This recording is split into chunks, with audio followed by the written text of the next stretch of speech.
In 1964, at the age of 17, a high school student set a world record.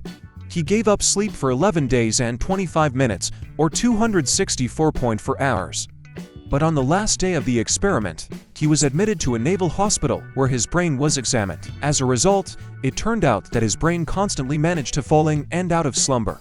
One version suggests that the human brain has evolved to cope with sleep by alternately letting some parts of it rest while others are awake, which may explain why nothing bad happened to Randy. But let's imagine what happens to a man if he stays up all week. In the first 24 hours without sleep, there will be a disruption of the circadian cycle, which is responsible for the internal biological clock. The brain, realizing the situation, goes into energy-saving or local sleep mode by shutting down part of the neurons.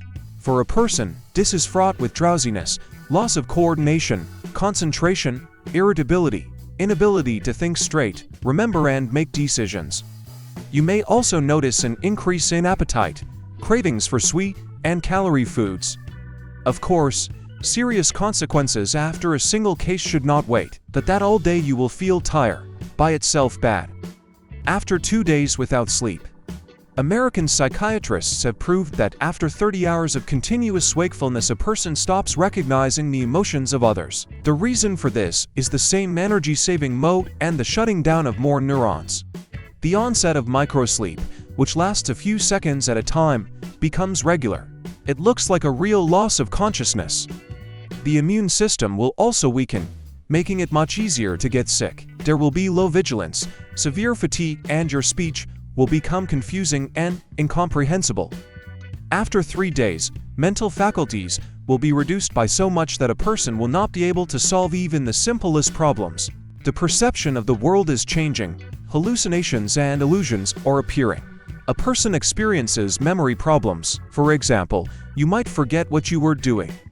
The average person who hasn't slept in 3 days will feel tired, concentration and memory problems, paranoia, depression. Most of these effects go away if you get a good night's sleep. As we can see, the damage done by single instances of sleep deprivation is quite correctable.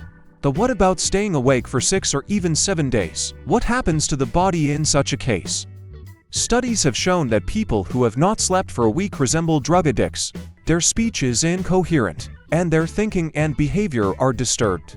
They have more frequent hallucinations, severe tremors, and paranoia. Over such a long period of time, the body is severely depleted. The nervous and cardiovascular systems are hit the hardest. Human organs work much worse. The immune system decreases. It may take months or even years to recover to a normal state. To the negative consequences for the body leads not only a long absence of sleep, but also a constant lack of sleep. For example, when you sleep 5 to 6 hours instead of 7 to 8 hours every day, the effect can accumulate and manifest in symptoms similar to those that occur in extreme wakefulness: fatigue and sleepiness, vigilance problems, increased appetite, decreased immunity. But here's the amazing thing: deprivation, lack of sleep, or total absence of sleep, helps fight depression. All of us sometimes sacrifice rest for work, exam, or interesting series, but it is important to remember that a full sleep is our health. If you like this video, please support me by liking and subscribing. And as always, pump your brains, sweet dreams.